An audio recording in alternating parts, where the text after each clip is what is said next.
Bismillahirrahmanirrahim.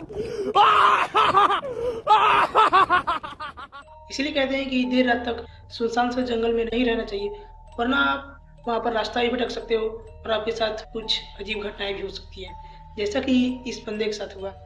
ये रात में जंगल को रास्ता भटक जाता है और इधर उधर लगता है जाने, लेकिन ज़्यादा रात होने के कारण उसे कुछ ऐसा दिखता है जिससे वो वहाँ से रोते हुए भागता है।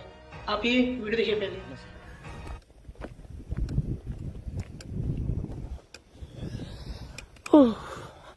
Jadi gini guys, gue jelasin sedikit ya soal pocong ya. Pocong itu sebuah jin, seekor.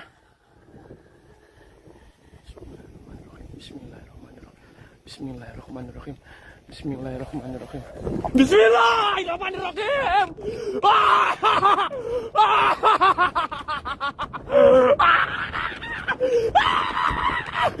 Nyalain mobil yang, Mayang.